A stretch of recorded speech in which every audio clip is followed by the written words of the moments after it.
മലയാളികൾക്ക് എല്ലാവർക്കും അറിയാവുന്ന ഒരു പ്രമുഖ നടിയാണ് മീര നന്ദൻ. അധികം സിനിമകളിലൊന്നും താരം അഭിനയിച്ചിട്ടില്ല എങ്കിലും അഭിനയിച്ച സിനിമകളെല്ലാം സൂപ്പർ ഹിറ്റ് തന്നെയായിരുന്നു. മീരയുടെ വിവാഹ വാർത്തകളാണ് ഇപ്പോൾ സോഷ്യൽ മീഡിയയിൽ വൈറലാവുന്നത്. മിനിഞ്ഞാന്നായിരുന്നു മീര നന്ദൻ വിവാഹിതയായത്. താരം തന്റെ ഭർത്താവുമായിട്ടുള്ള ചിത്രങ്ങൾ വിവാഹത്തിന് മുമ്പ് തന്നെ സോഷ്യൽ മീഡിയയിലൂടെ പങ്കുവച്ചിരുന്നു. അന്ന് താരം വളരെ വലിയ രീതിയിലുള്ള വിമർശനങ്ങൾക്കായിരുന്നു വിധേയമായത്. മീര നല്ല സുന്ദരിയാണ്, എന്നാൽ ഭർത്താവ് അത്ര ഭംഗിയില്ല എന്നൊക്കെ പറഞ്ഞായിരുന്നു പലരും പല രീതിയിലും വിമർശനങ്ങളുമായി എത്തിയത്. എന്നാൽ അതിനോടൊക്കെ ചിരിച്ചുകൊണ്ട് പ്രതികരിക്കുകയായിരുന്നു മീര നന്ദൻ. താരത്തിനെ മലയാളികൾക്ക് എല്ലാവർക്കും ഏറെ ഇഷ്ടമാണ്. എന്നാൽ പലരും താരത്തിനെ വളരെ വലിയ രീതിയിലാണ് വിമർശനങ്ങൾക്ക് വിധേയയാക്കാറുള്ളത്. മീരയുടെയും ഭർത്താവിന്റെയും വിവാഹം മിനിഞ്ഞാന്നായിരുന്നു കഴിഞ്ഞത്.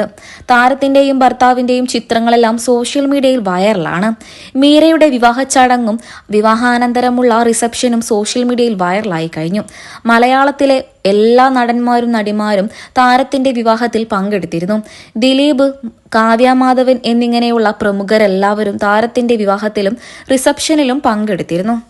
ഇപ്പോൾ ഇതാ മീര നന്ദൻ തന്റെ വിവാഹ ദിനത്തിലെടുത്ത ചിത്രങ്ങളെല്ലാം സോഷ്യൽ മീഡിയയിലൂടെ പങ്കുവെക്കുമ്പോൾ മലയാളികൾ ഏറെയും താരത്തിന്റെ ഭർത്താവിനെ പരിഹസിച്ചുകൊണ്ടാണ് രംഗത്തെത്തുന്നത്. പലരുടെയും കമന്റുകൾ ഇങ്ങനെ: നിങ്ങൾക്ക് ഇതിലും നല്ല ഭർത്താവിനെ കിട്ടില്ലേ, എന്തിനാണ് ഇങ്ങനെയൊരു തന്നെ വിവാഹം കഴിച്ചത് എന്നൊക്കെയാണ്. പലതരത്തിലുമാണ് ആളുകൾ കമന്റ് ബോക്സിലൂടെ ബോഡി ഷേമിംഗ് നടത്തുന്നത്.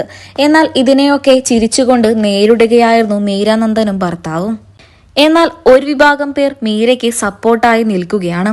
എല്ലാവരും മീരയെ കുറ്റം പറയുന്നു, മീരയുടെ ഭർത്താവിനെ പരിഹസിക്കുന്നു. മീര നന്ദൻ, നിങ്ങൾ തീർച്ചയായിട്ടും പോലീസ് സ്റ്റേഷനിൽ ഇങ്ങനെ പരാതി കൊടുക്കണം എന്നൊക്കെ പറഞ്ഞിട്ടാണ് ആരാധകരും പ്രേക്ഷകരും രംഗത്തെത്തുന്നത്. മീര നന്ദന്റെ ഭർത്താവ് ലണ്ടനിൽ സെറ്റിൽഡ് ആണ്. എന്നാൽ ആളുകളെല്ലാവരും മീര നന്ദന്റെ ഭർത്താവിനെ പരിഹസിക്കുന്നത് താരത്തിന്റെ ചിരി കണ്ടാണ്. അത്തരത്തിലുള്ള ആളുകളോട് പ്രതികരിക്കണം എന്ന് പറഞ്ഞുകൊണ്ടാണ് ആരാധകരും പ്രേക്ഷകരും രംഗത്തെത്തുന്നത്. ഇതിനോട് നിങ്ങൾക്ക് എന്താണ് അഭിപ്രായം? കമന്റ് ബോക്സിലൂടെ പറയാൻ മറക്കരുത്.